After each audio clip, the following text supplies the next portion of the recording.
Happy Mother's Day, Mom. Martin handed me a pink plastic cup with a peeling decal. That was my worth in my own son's eyes. Meanwhile, I had just watched him give Naomi, his mother-in-law, a red velvet box with a diamond ring worth $30,000 and tickets for a Mediterranean cruise. "For the woman who gave me my perfect wife," he said, kissing her hand like she was a queen. "To me," he only said, "Hope you like tea, Mom." My heart shattered right there in front of the family gathered in the backyard of the house I had bought for the kids. 71 years building a business, sacrificing my own dreams, and my son gave me cheap junk while lavishing luxuries on a woman he'd known for about 5 years.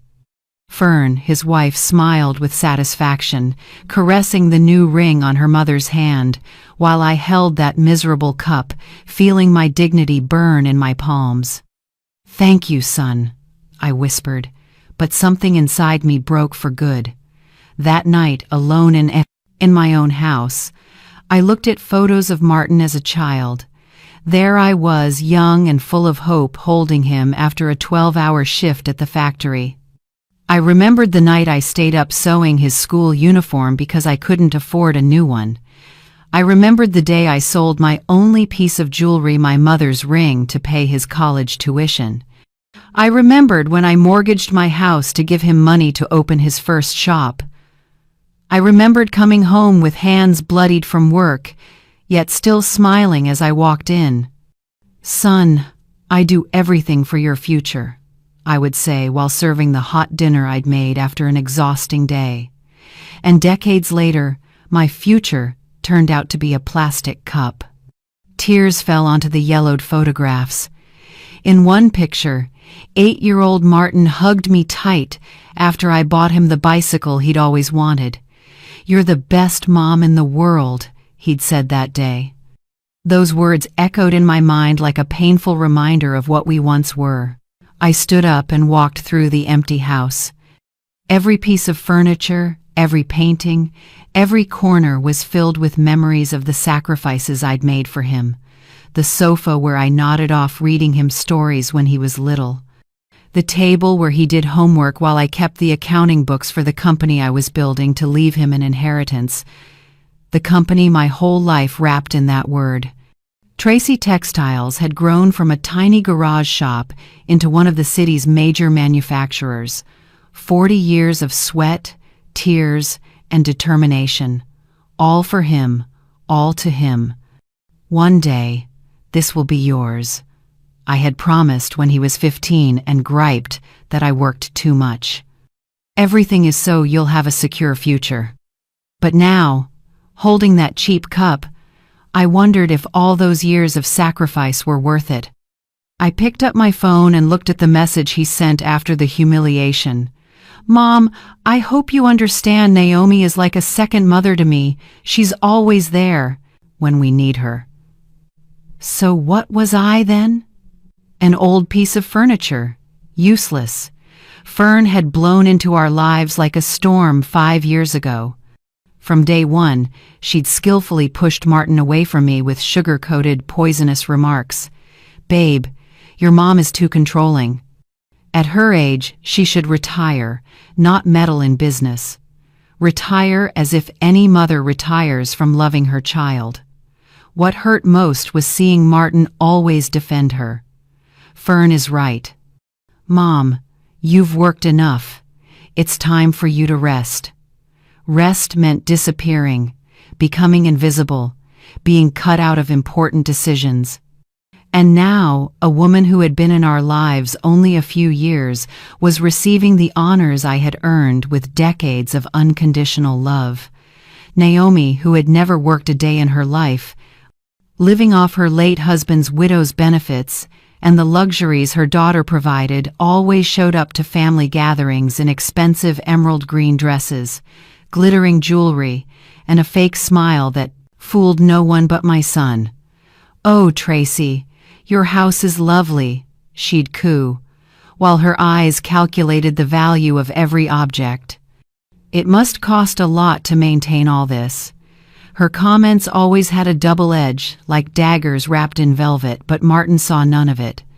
To him, Naomi was the perfect mother-in-law, always available to listen, never questioning his disastrous financial decisions, clapping for every idea, no matter how ridiculous. "Mom always gives me unsolicited advice," he once told Fern, not knowing I was listening from the kitchen. "Naomi believes in me. She makes me feel like a successful man." Successful? My son had bankrupted 3 businesses, lived on the money I transferred every month, drove the car I bought, and lived in the house under my name. But Naomi made him feel successful simply by not telling him the truth. That Mother's Day night, still holding that pitiful cup, I remembered every check I'd signed to bail Martin out of his bad decisions. $50,000 when his first import company went under. Another $30,000 when he invested in that restaurant that closed after 6 months. And last year, $100,000 more when he dove into that pyramid scheme, promising to double his money. "It's just a loan, Mom," he always said. "When it all works out, I'll pay you back with interest." But it never worked out, and the money never returned. I went into my study and opened the drawer with 5 years of transfer receipts, a mountain of paper telling the story of my unconditional love and his growing ingratitude. Transfer of $1,000 for the down payment on the new pickup.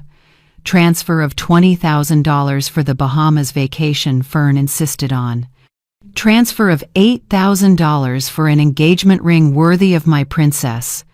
My princess, that's what he called Fern. He'd never called me princess, not even when he was a little boy back when I was his whole world. There were also receipts for all the gifts I'd given them for Christmas, birthdays, anniversaries, a genuine pearl necklace for Fern costing $1,000, a Swiss watch for Martin worth $15,000, Italian furniture I specially imported for their house that cost $40,000. And what did I get in return? A cheap plastic cup. My phone rang. A text from Fern. "Miss Tracy, please don't be upset about today's gift. We're a little tight on money these days. You know how the economy is." Tight, while gifting her mother a $30,000 ring. I replied coolly, "It's okay, dear, I understand." But I didn't understand anything. I didn't understand how my son could value me so little. I didn't understand how a woman who entered our lives 5 years earlier could replace me in my own son's heart. I closed my eyes, remembering Sunday mornings taking Martin to church and afternoons baking cookies together. "When I grow up, I'll take care of you like you take care of me, Mommy," he had chirped. Where had that child gone? When had he become a man who treated his mother like a stranger? The change had been gradual, so subtle I didn't see it until it was too late. First came the fewer visits. "Fern wants us to spend Sundays with her family, Mom." Then the shorter calls. "I'm in a hurry. I'll call you back." Finally, indifference wearing the mask of respect. "You're older now." "Mom, you should rest instead of worrying about us." Older, that word had become the excuse for everything.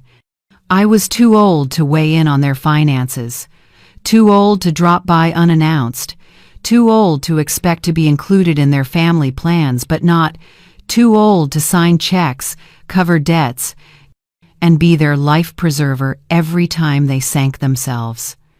That night, sitting amid piles of bills and receipts, I made a decision that would change everything. The next morning I got up early as usual, but this time without the familiar heaviness. Instead, there was a cold clarity, as if I had woken from a long, muddled dream. I put on my gray suit for important meetings and went to the office. "Good morning, Miss Tracy." Karen, my secretary of 20 years, greeted me. "How was your Mother's Day?" "Enlightening," I said without stopping. "Karen, connect me to the bank and then accounting. We have big business to handle."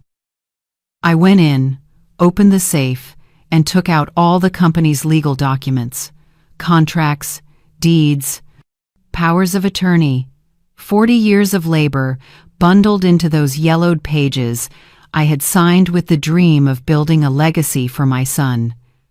My phone buzzed. Martin texted, "Mom, did you transfer this month's money yet? Fern saw a nursery set on sale."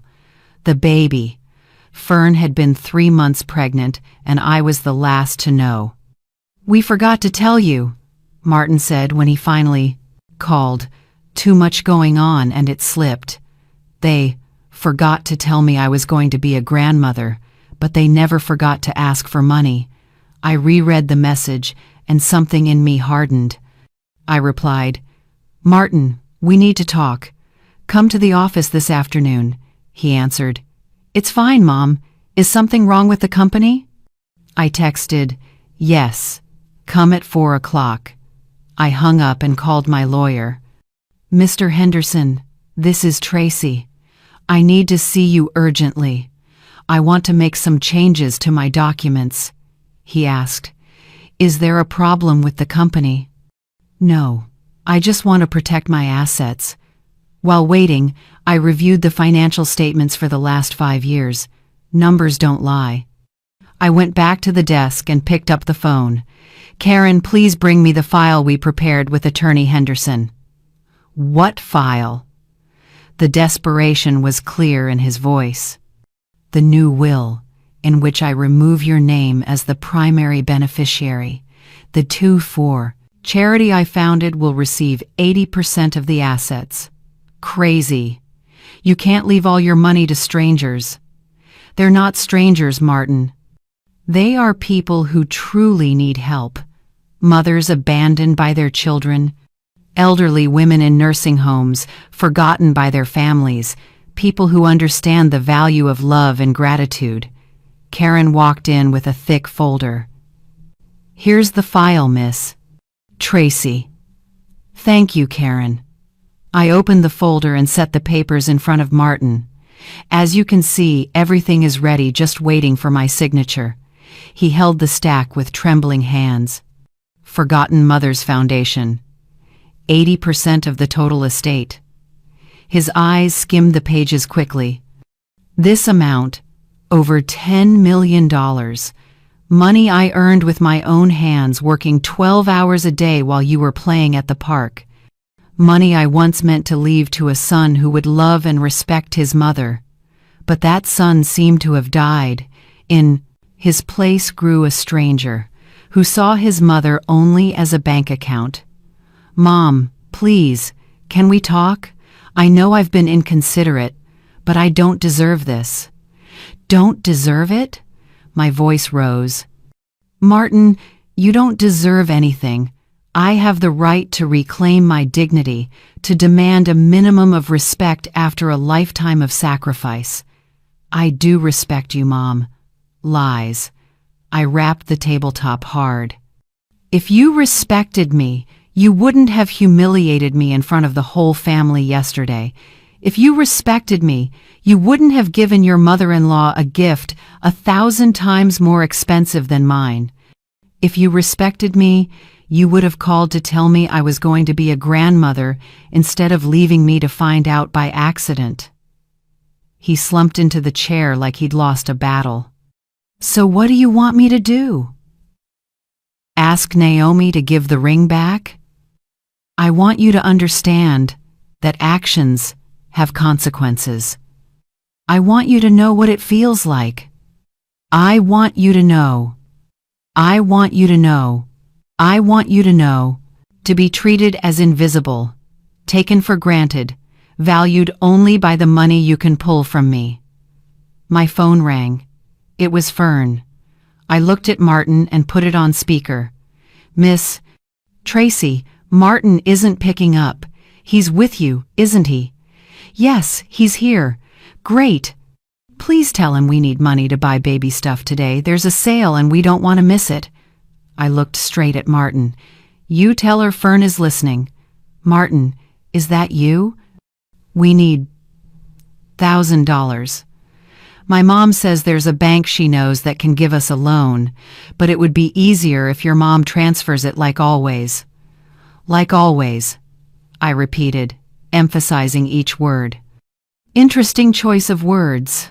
Fern hesitated, sensing something off in my tone. Is everything okay, ma'am? Everything is just fine, I replied. In fact, right now Martin is explaining to you that from now on he won't be able to ask me for money anymore. What? Martin grabbed the phone. Fern, I'll explain later. I'm in an important meeting. Won't be able to ask for money. What does that mean? Later. He hung up and looked at me with pleading eyes. Mom, please don't do this.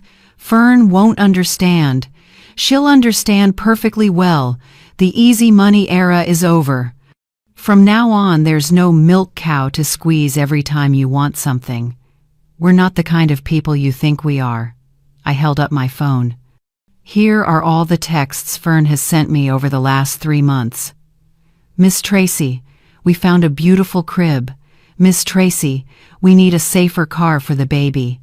Miss Tracy, the doctor recommends special vitamins that are very expensive, and every single one ended with me transferring money.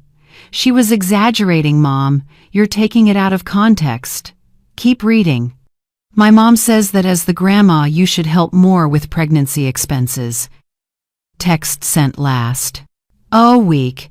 Your mother-in-law, someone who barely knows me, is directing your wife on how much money I should give. Martin went silent, probably remembering that conversation. And here's my favorite text. Naomi says truly loving grandmothers always support their daughters financially during pregnancy. We hope you'll love us like that too. Fern didn't mean it like that. Then how did she mean it? That if I don't give you money, I'm a cold-hearted grandma? That love for a grandchild not yet born must be bought with my money? I went to the safe, took out the folder of family photos, and spread them on the desk. Look at these, Martin. Here you are at 5. I took you to the park every Sunday for a whole year after your father left. Here at 10, I worked double shifts to buy you the bike you wanted. Here at 15, your graduation, I sold my car to pay for your study trip to Europe. His eyes glistened as he looked at the stilled photos. I picked up the most recent one. This is your wedding where I put down $50,000 for the reception Fern wanted to impress her friends. See my face? I'm smiling, but my eyes are sad because even then I already felt erased. I was the mother of the groom, the one paying for everything, yet Fern deftly made me a second-class guest at my own son's wedding. And this is the baby shower Fern organized to announce the pregnancy. Who's at the center of the photo? Naomi, arms full of gifts, being congratulated by everyone. And where am I? In the corner, carrying the most expensive presents, the ones I bought, while Fern presented them as if they were from her. That day I realized I wasn't grandma anymore. I was just the anonymous sponsor of Fern's whims. I put the photos away neatly. And yesterday, Mother's Day, you confirmed what I already knew. In your eyes, I'm replaceable. Martin wiped his tears. Mom, I know. I was wrong. Please give me a chance to fix it. 35 years every time I pulled you out of a mistake, every debt I paid, every time I handed over money without asking questions, those were all chances for you to value me. But you value my money, not me. I sat across from him, looking straight into his eyes. Tell me, when was the last time you asked how I felt? Do you see that I'm getting older? That sometimes my joints ache and I'm lonely in this big house? He sat in silence. The silence said more than any words. Do you know that last month I went to the doctor alone because they found a mass in my breast? Thank God. It was benign. Do you know why I went by myself? Why didn't you tell me? What for? So you could tell me to go to a more expensive private hospital? So Fern could complain that I was stressing her out during her pregnancy? Even if you don't say it outright, I'm made to feel like a burden every time I need something from you two. The phone rang again, an unknown number. This is she. Is this Miss Tracy Gray? I'm calling from Street Raphael Hospital. Your name is listed as the emergency contact for Miss Naomi Carter. My blood ran cold. I looked at Martin. He paled at his mother-in-law's name. What happened? Miss Carter was in a car accident an hour ago. Nothing serious, but we need someone to sign the insurance papers and take her home. Her daughter is out of the country. I think there's been a mistake. I'm not her family. In the insurance records, you are the emergency contact. I hung up and stared at Martin in disbelief. Explain, why am I the emergency contact for your mother-in-law? Fern said she needed to list a trustworthy local person. You're like family. Like family. My voice shook with indignation. I'm like family to Naomi, but not family enough for my own son to treat me with respect. Mom, you can't compare those things.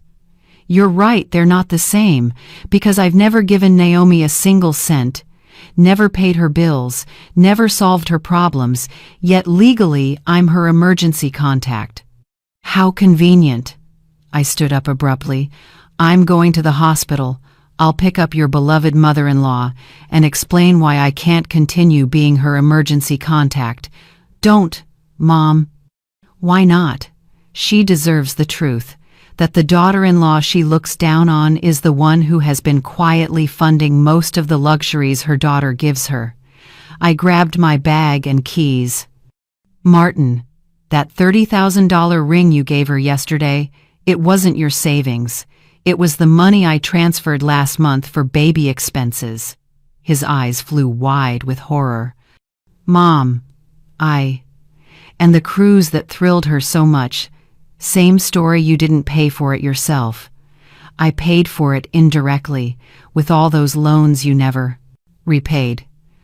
I didn't think you'd see it that way. How else would I see it?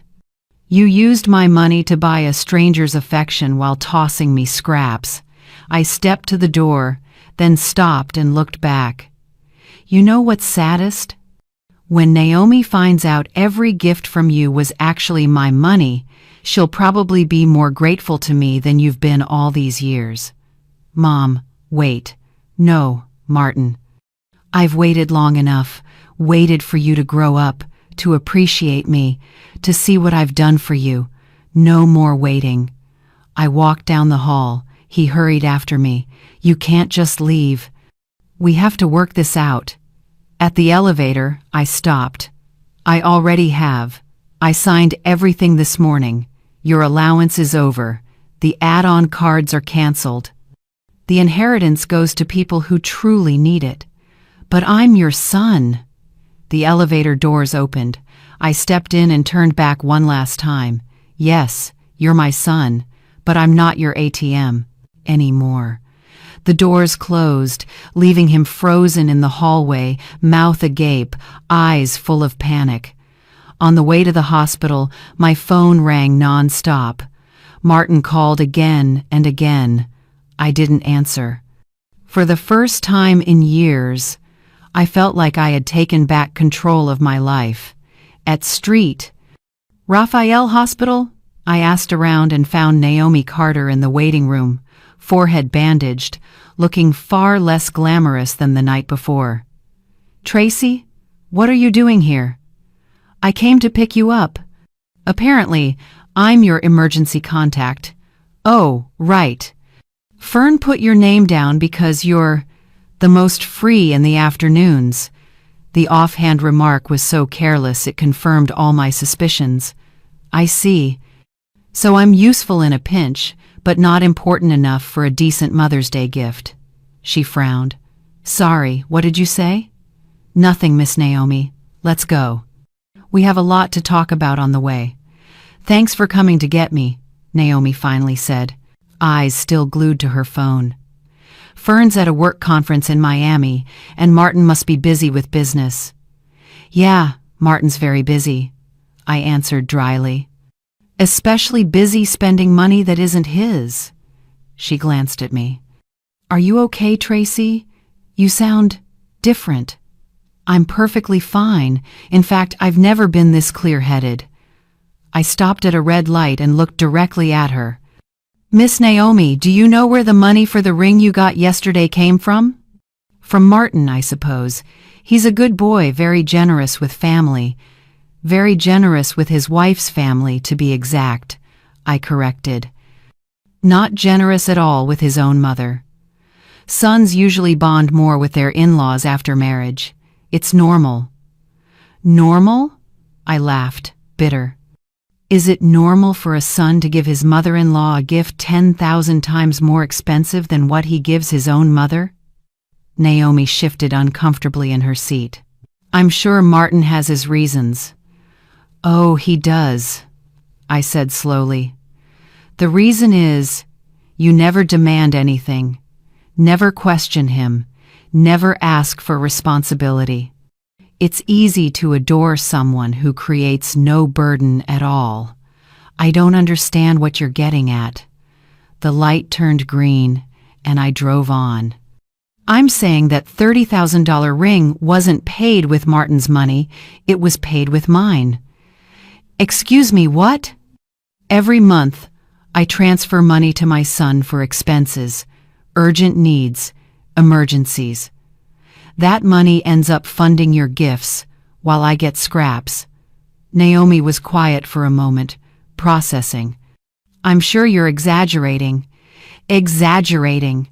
I pulled out my phone and showed her the transfer history. Here, $1,000 in March, $30,000 in April, $40,000 in May, all labeled for the baby and family emergency. Her eyes raced over the screen in disbelief. I didn't. Of course you didn't, because Martin and Fern have done everything to make you think he's successful. The truth is, without my money he can barely cover the rent, but he has a job that covers a bare-bones life.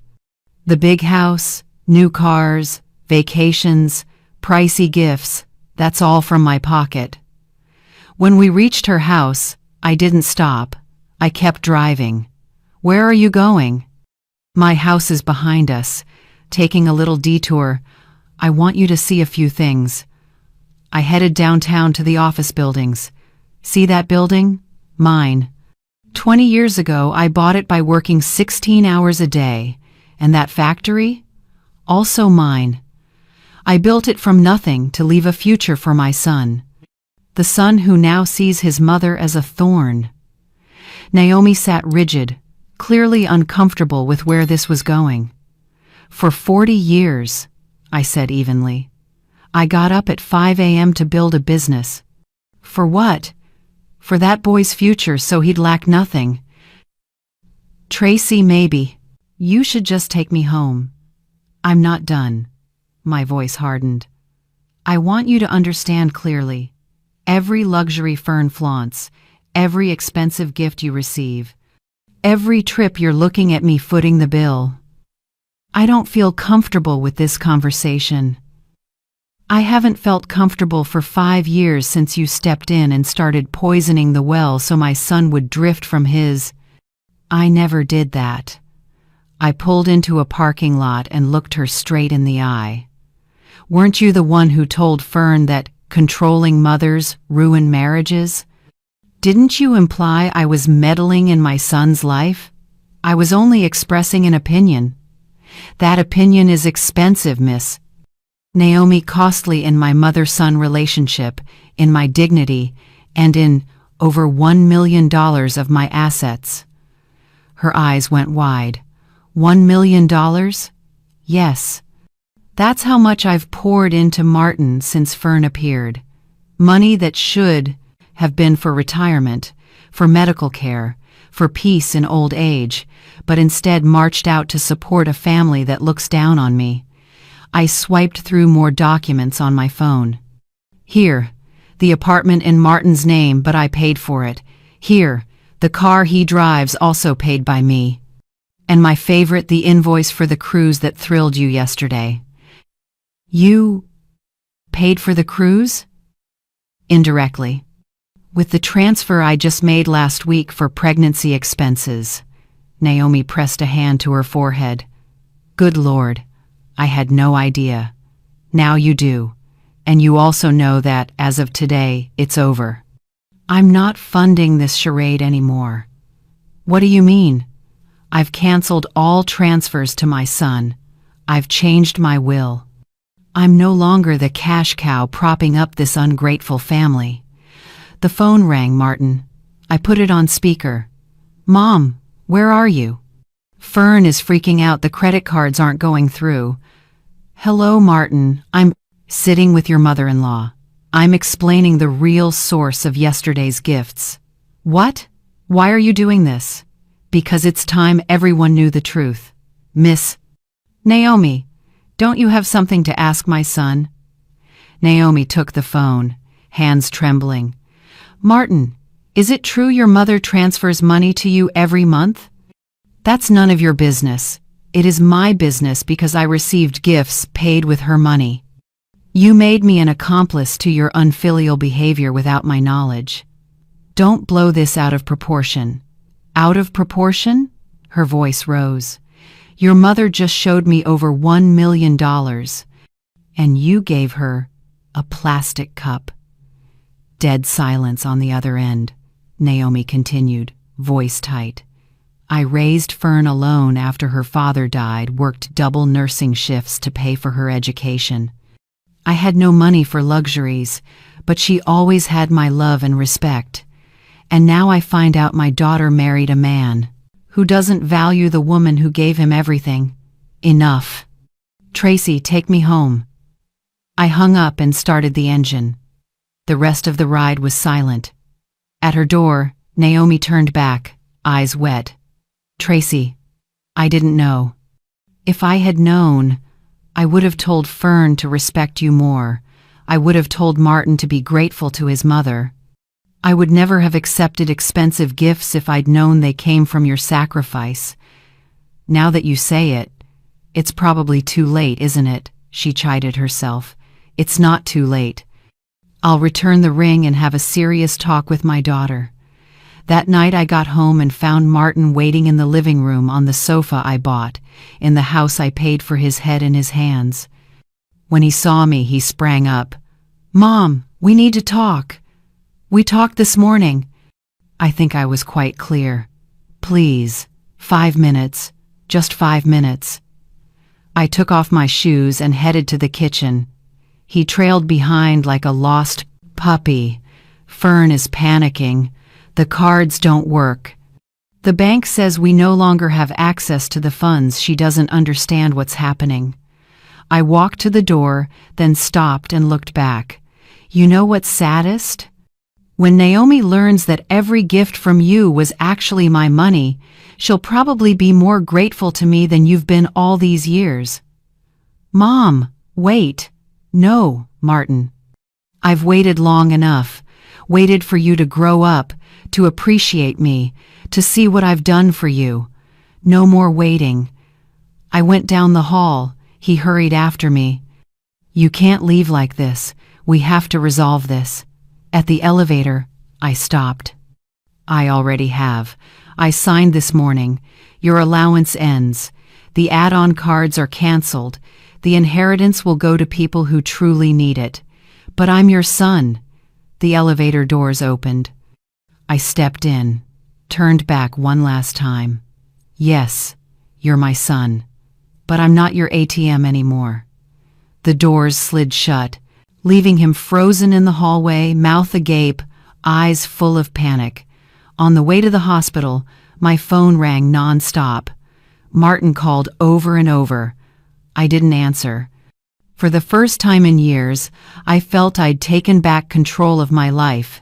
At Street Raphael Hospital. I asked around and found Naomi Carter in the waiting room, forehead bandaged, looking far less glamorous than the night before. Miss Tracy? Why are you here? I came to pick you up. Apparently, I'm your emergency contact. Oh, right. Fern put your name down because you're the freest in the afternoons. The offhand, careless line confirmed all my suspicions. I see. So I'm useful in an emergency but not important enough to receive a decent Mother's Day gift. She frowned. Sorry, what did you say? Nothing, Miss Naomi. Let's go. We have a lot to talk about on the way. Thanks for coming to get me, Naomi finally said, eyes still on her phone. Fern's at a find. Work conference in Miami, and Martin must be busy with business. Yeah, Martin is very busy, I replied dryly. Especially busy spending money that isn't his. She glanced at me. Are you okay, Tracy? You sound strange. I'm perfectly fine. In fact, I've never been this clear-headed. I stopped at a red light and looked straight at her. Miss Naomi, do you know where the money for the ring you received yesterday came from? From Martin, I suppose. He's a good boy, very generous with family. Very generous with his wife's family, to be exact, I corrected. Not generous at all with his own mother. Sons often get closer to their in-laws after marriage. It's normal. Normal? I let out a bitter laugh. Is it normal for a son to give his mother-in-law a gift 10,000 times more expensive than what he gives his own mother? Naomi shifted uncomfortably in her seat. I'm sure Martin has his reasons. He does, I said slowly. The reason is, you never ask for anything, never question him, never require responsibility. It's easy to adore someone who poses no financial burden. I don't understand what you mean. The light turned green, and I drove on.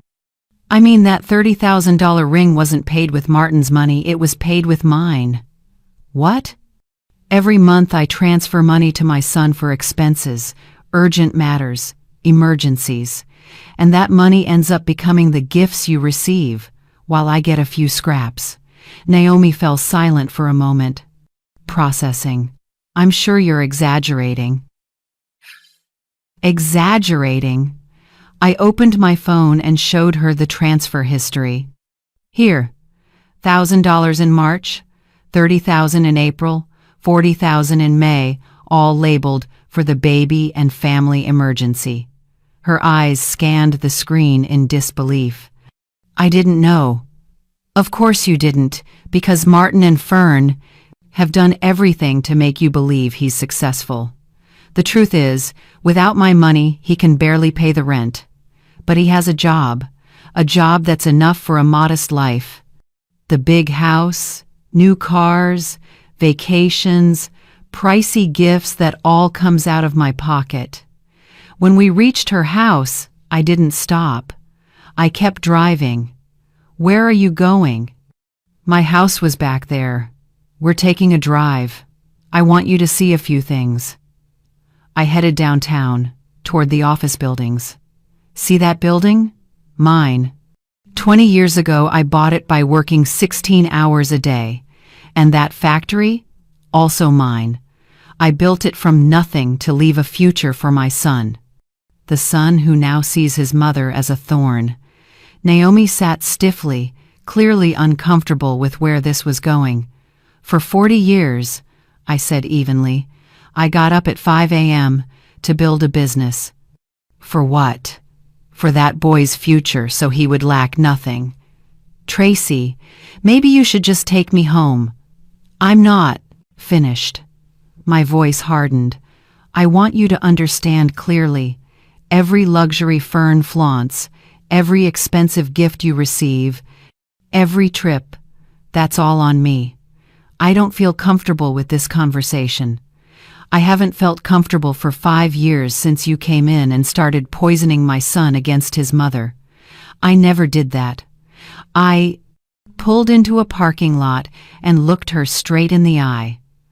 Weren't you the one who told Fern that controlling mothers ruin marriages? Weren't you the one who hinted I was meddling in my son's life? I was just expressing an opinion. That opinion is costly, miss.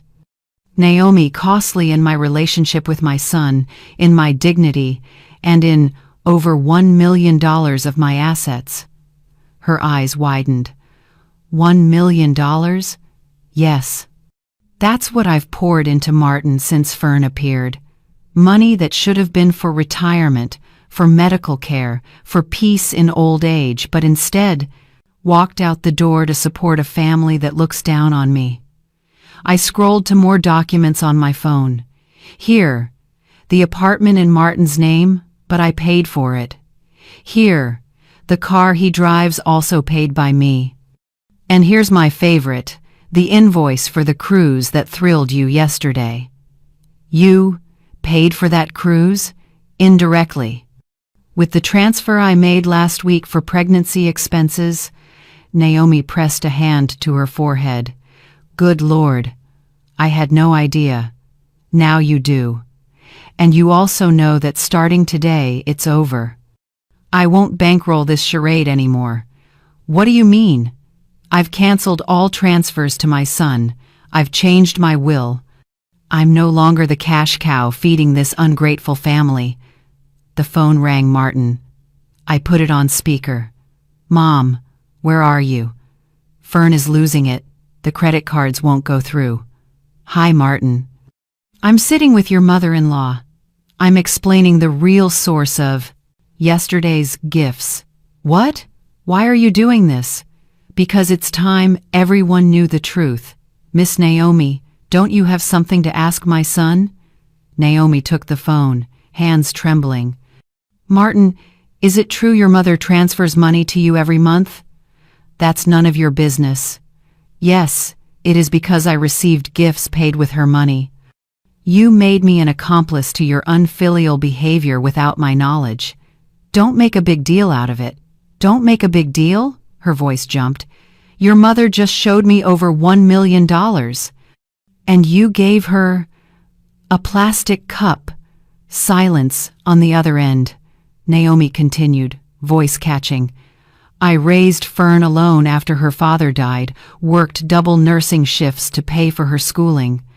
I had no money for luxuries, but she always had my love and respect. And now I learn my daughter married a man who doesn't value the woman who gave him everything. Don't say another word. Tracy, take me home. I hung up and started the car. The rest of the ride was silent. At her door, Naomi turned back, eyes wet. Tracy, I didn't know. If I had known, I would have told Fern to respect you more. I would have told Martin to be grateful to his mother. I would never have accepted expensive gifts if I'd known they came from your sacrifice. Now that you say it, maybe it's too late, isn't it? She scolded herself. It's not too late. I'll return the ring and have a serious talk with my daughter. That night I came home to find Martin waiting in the living room on the sofa I bought, in the house I paid for, his head in his hands. When he saw me, he jumped up. Mom, we need to talk. We already talked this morning. I think I made myself quite clear. Please, 5 minutes, just 5 minutes. I took off my shoes and walked to the kitchen. He trailed after me like a lost puppy. Fern is panicking. The cards aren't working. The bank says we no longer have access to the funds. She doesn't understand what's going on. She'll now learn what it feels like to live on a real budget, something you two should have learned long ago. I set water to boil for tea. Mom, I know I was wrong. I know I didn't appreciate you as I should, but you can't cut everything off overnight. Why not?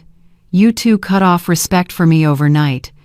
Cut off gratitude, cut off care, cut off family bonds. Why can't I cut off financial support? Because we're family. Family? I turned back. When was the last time you treated me like family, Martin? When did you invite me to dinner simply because you wanted me there? When did you call just to ask how my day was? I'll change. No, you won't. For 5 years, you've had more than enough chances and only got worse. I poured the tea and sat down. Do you know what Miss Naomi said before getting out of the car? What, that she'll return the ring? That she's ashamed of receiving gifts bought with my money while I was humiliated? Martin collapsed into a chair. She has more dignity than you, I said, sipping my tea, and I barely even know her. The phone rang, Katia calling. My 16-year-old niece, my late sister's daughter, whom I'd supported through school since the accident 5 years ago. Aunt Tracy. Hi, sweetheart. Are you okay? Uncle Martin called me and said, you two had a fight. It wasn't a fight, Katia. I just made an important decision. Can I come over? I'm worried about you. Of course. I'll wait for you. I turned to Martin. Katie is coming. Great, now the whole family gets to watch this drama. Katia knows the most important thing. Her aunt has self-respect, something you've never learned. Half an hour later, Katia arrived. Smart, mature, with the same resolve and common sense. Seeing Martin in the kitchen, she greeted him coolly. Hi, Uncle. Hi, Katia. She came to hug me. Are you okay? I'm better than okay, I'm free. Free from what? From pretending they love me, when they only love my money. Katia glanced at Martin, displeased. What she said is true, isn't it? It's not that simple, Katia. It's very simple to me. She sat beside me. Auntie tells us at school how you never visit her, never invite her anywhere, only call when you need money. That's not true. Katia opened her phone. Here are screenshots of Fern's messages to Auntie, nothing but asking for money. Martin went pale. How? How do you have those? Because Auntie shows me everything, especially how not to treat the person who loves you. Katia took my hand. Do you know Auntie has come to every single one of my school events this year?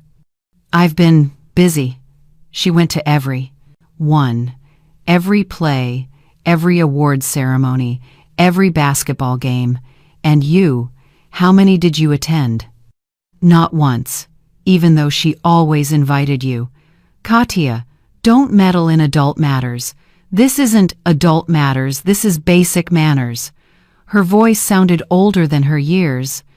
Even a 5-year-old knows to be grateful to the one who cares for them. Martin shot to his feet, annoyed. I didn't come here to be lectured by a kid. Then maybe you should leave, Katia replied coldly, because here we only want people who respect my aunt. She's a mother to us in the true sense of loving and giving. Because I lost my mom 5 years ago, and since then Aunt Tracy has been more of a mother to me than her own son has been a son to her. Katia, that's enough. It's not enough. Do you know what Auntie has done for me?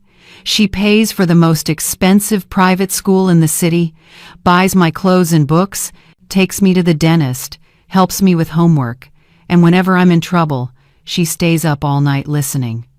Tears rolled down Katia's cheeks, and I've never asked for any of it. I only give back love and respect because that's what she deserves. Katia, do you know what you did for Mother's Day? You made an album of all our moments together. It cost $0, but it took you 3 weeks to finish. When you gave it to me, I cried. I looked at my niece with pride. This girl understood the value of true love better than my own son. And you, what did you give? A cheap plastic cup, while buying your mother-in-law a $30,000 ring, a woman you've known for only a few years. Martin crumpled. Katia's right. Everyone is right. I'm a terrible son. Not terrible, Katia softened. You're careless. You're ungrateful. But you can change. How? It's too late. Mom canceled everything. Mom changed the will. The will can be changed back, I said calmly. Respect has to be rebuilt from the ground up. What do I have to do? Katia and I looked at each other. a plan we'd discussed for months, ever since we saw Martin drifting further away. First, Katya said, you have to learn to live without Auntie's money for at least 1 year. A full year. I confirmed. No transfers, no loans, no debt bailouts. You must prove you're a responsible man on your own. But Fern is pregnant. There are millions of pregnant women across America living on their husband's real income, Katya said bluntly. You two need to adapt. Second, I continued, you must treat your mother as mother, not as a bank. That means calling just to say hello, visiting without asking for anything, and including me in your family plans. Third, Katya added, you must apologize to Auntie publicly in front of the whole family, especially in front of Auntie, Fern, and Naomi. Martin looked at the two of us. If I do all that, if you do it from the heart, and for a full year, I said, I'll consider restoring part of your inheritance. But it will never be like before. I will no longer be your unconditional safety net. What about the company? The company stays with me until you prove you're truly mature. And when I die, 60% goes to the foundation. The rest can be yours if you deserve it. He went silent for a long time. Do you really think I can change? Katya looked at him with the kind of wisdom young people sometimes have. Anyone can change. The question is whether you truly want to. 6 months later, my life was completely different. I woke up each morning without the weight of Martin's bills, without desperate calls, without Fern's manipulative messages, without the pressure of being the savior for a family that took me for granted. The first 2 months were chaos. Martin called me 40 times a day begging, promising instant reform, even inventing medical emergencies to squeeze money. Fern even showed up at my house, screaming that I was a cruel grandmother, endangering her unborn baby. You have a moral obligation to help us, she yelled on a rainy afternoon, her belly already showing. Real grandmothers, I said calmly, are not exploited by their daughters-in-law's greed, and real sons don't humiliate their mothers in public. The call that hurt the most came one night in March. Martin crying like he hadn't since he was little. Mom, we're running out of money for the rent. They're about to evict us. Fern is threatening to go live with her mother. Then you'll move somewhere cheaper, or she can go to Naomi, I answered, my heart twisting but my voice steady. How can you be so cold? I'm not cold, Martin. I'm the last person who finally learned to say, no, period. Katya carried me through those months. Every afternoon after school she stopped by. She did homework at the kitchen table while I cooked dinner for the two of us. At night, we watched movies or simply talked about dreams, fears, and plans for the future. Do you regret what you did to Uncle Martin? She asked one day as we watered the garden. Every day I feel the pain, I admitted, but I don't regret reclaiming my dignity. I can see you're more at peace, Katya smiled.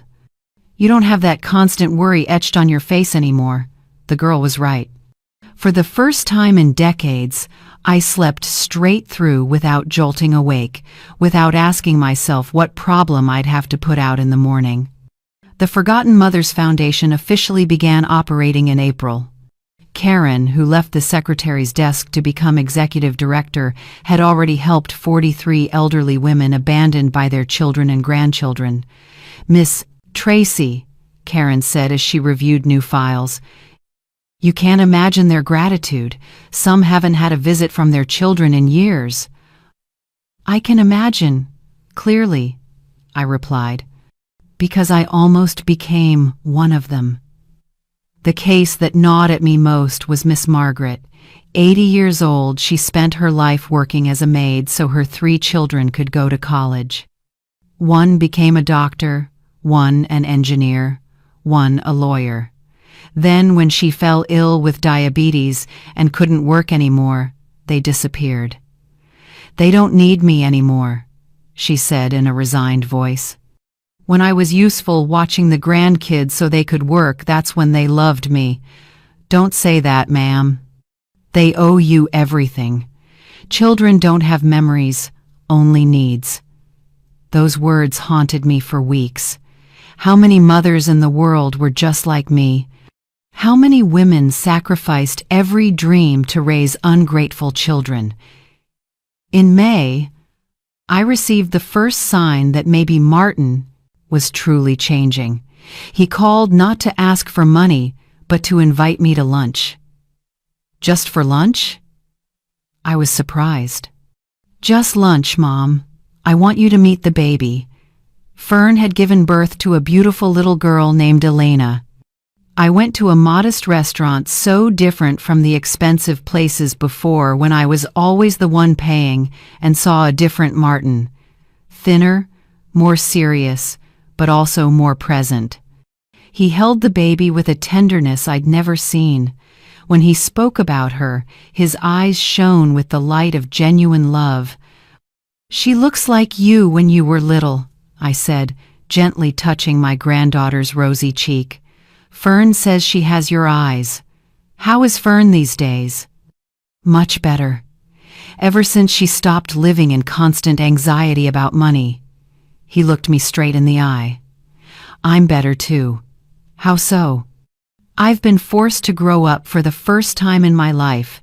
I picked up weekend shifts, made a real budget, learned to say no to Fern when something was beyond our means." "How did that feel?"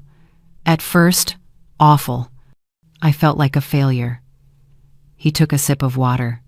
"But then I realized it was the first time I felt like a real man, someone who manages with his own resources."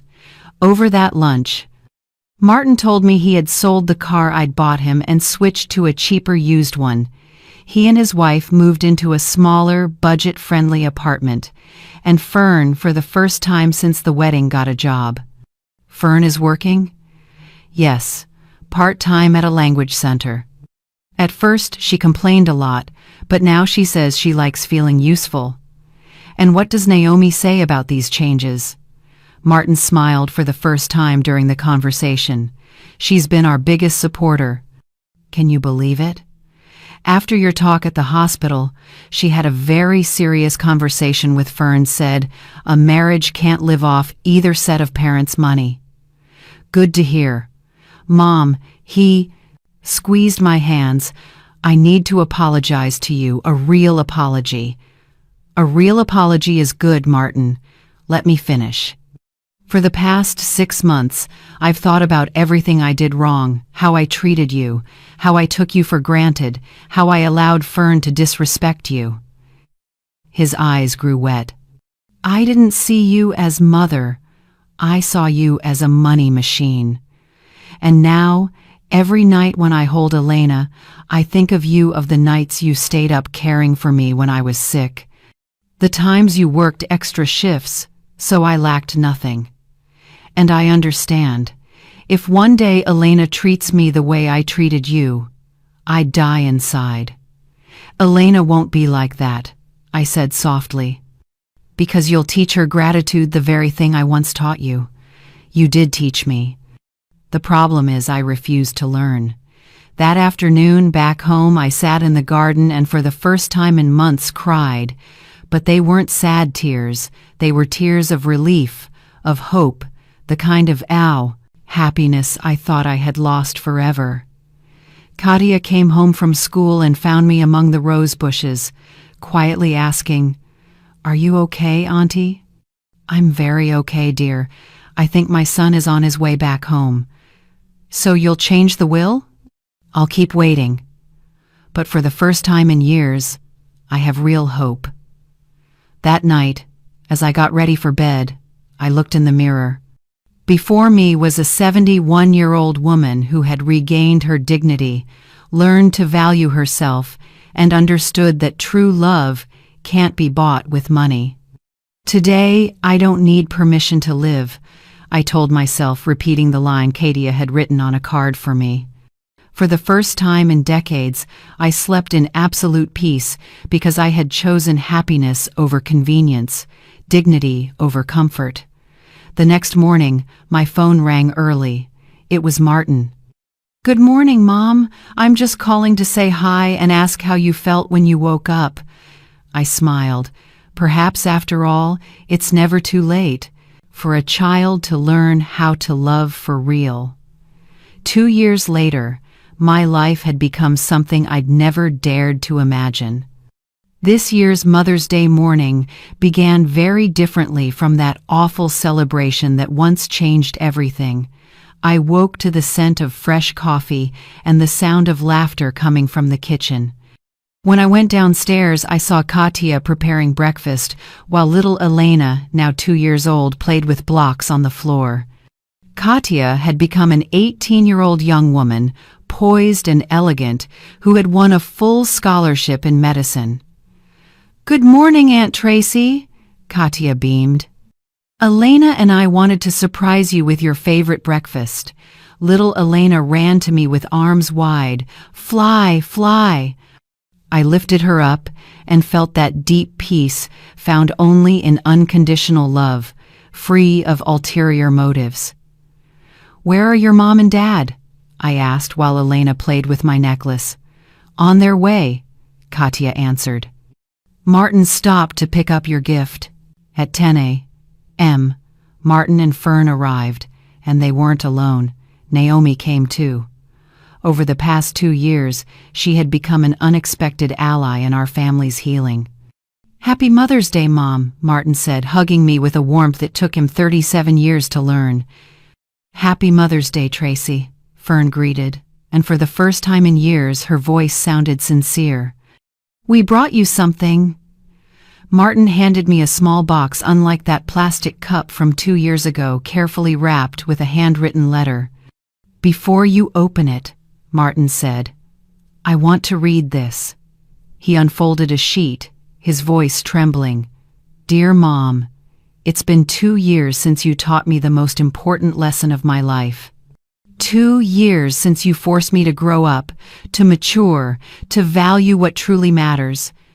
In that time, I've learned what it means to be a real son, not just a receiver of favors." He grew teary but continued reading. "I've learned to call you just to hear your voice. I've learned to visit without needing anything. I've learned that a mother's love is the greatest treasure a child can have, and that love isn't bought with money. It's earned with respect and gratitude." Fern took his hand and continued. "That's why, this year, we wanted to give you something that represents not what we can buy, but what you mean in our lives." I opened the box with slightly trembling hands. Inside was a simple silver ring set with a small green stone, my favorite color, engraved. "For the woman who taught us the value of dignity. With eternal love, Martin, Fern, and Elena." Martin quickly added, "It isn't expensive, Mom. In fact, it was under $200.